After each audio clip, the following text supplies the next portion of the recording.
Okey, Assalamualaikum dan selamat sejahtera. Hari ini cikgu akan ajar kamu tentang ayat majmuk. Minggu lepas, cikgu sudah ajar kamu tentang ayat tunggal. Okey?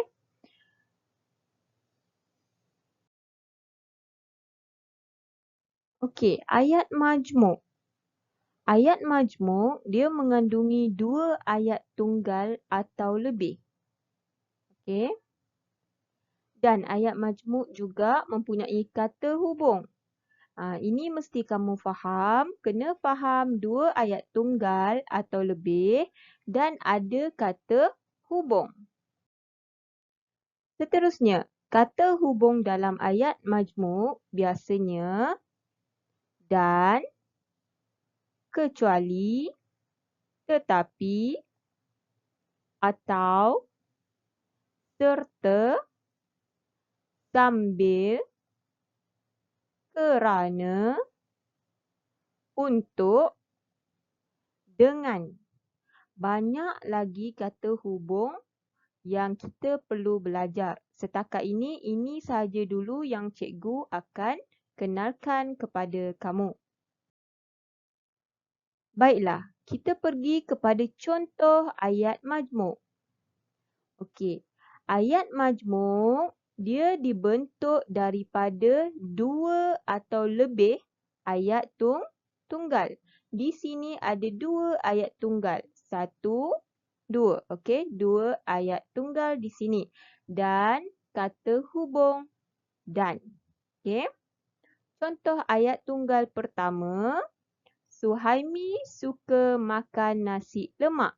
Ayat tunggal kedua, Suhaimi suka makan mi sup. Dan kata hubung yang diberi ialah dan. Justeru, bagi ayat majmuk, Suhaimi suka makan nasi lemak dan mi sup. Okey? Okey, ayat tunggal seterusnya. Yang pertama, kamu suka buah durian? Yang kedua, kamu suka buah rambutan? Kata hubung yang diberi atau. Ayat majmuknya, kamu suka buah durian atau rambutan. Ayat tunggal seterusnya. Yang pertama, Fatin menangis. Yang kedua, Fatin terlalu sedih. Kata hubung yang diberi kerana. Ayat majmuknya, Fatin menangis kerana terlalu sedih. Okey? Okey, kita pergi kepada latihan. Arahannya, kamu perlu siapkan tugasan seperti cikgu terangkan dalam slide berikutnya nanti. Dan kamu perlu tulis semula dalam buku aktiviti jilid 1, muka surat 2 hingga 3. Okey, jelas? Okey, bagi buku aktiviti jilid 1, muka surat 2,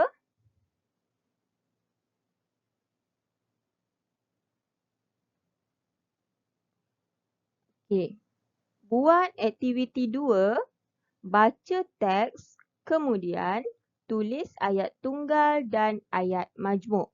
Okey, ayat tunggal dan ayat majmuk. Dia suruh tulis ayat tunggal dan ayat majmuk.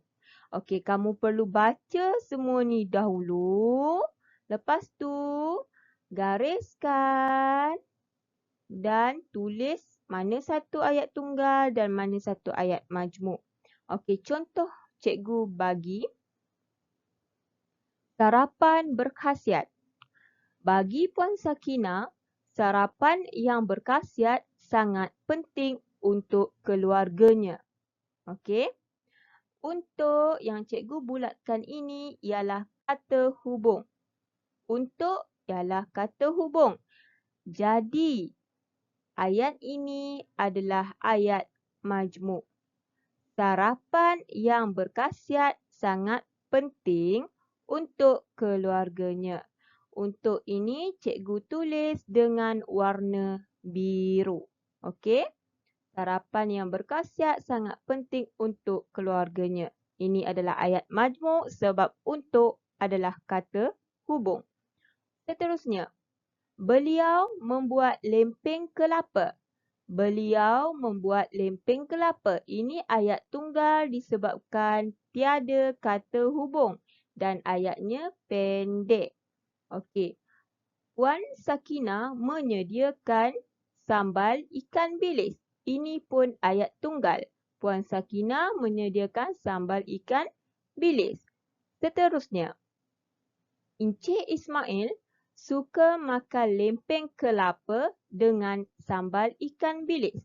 Dengan yang cikgu bulatkan ini adalah kata hubung. Jadi, ini merupakan ayat majmuk. Kamu gariskan ataupun highlight dan tulis di bawah. Okey, seterusnya baca sampai habis dan pilih mana satu ayat tunggal dan mana satu ayat majmuk. Tulis semula di ruang yang disediakan dalam buku aktiviti muka surat 2. Baiklah, seterusnya. Untuk muka surat 3, ini adalah tulisan berangkai. Okey. Tulis huruf berangkai yang kamu kena tulis di sini adalah tulis nama seorang anggota keluarga kamu. Untuk tulisan berangkai ini, kamu perlu rujuk buku teks muka surat 4. Ini A sampai Z tulisan kecil, A sampai Z tulisan besar. Jadi, kamu perlu tulis di buku aktiviti. Okey?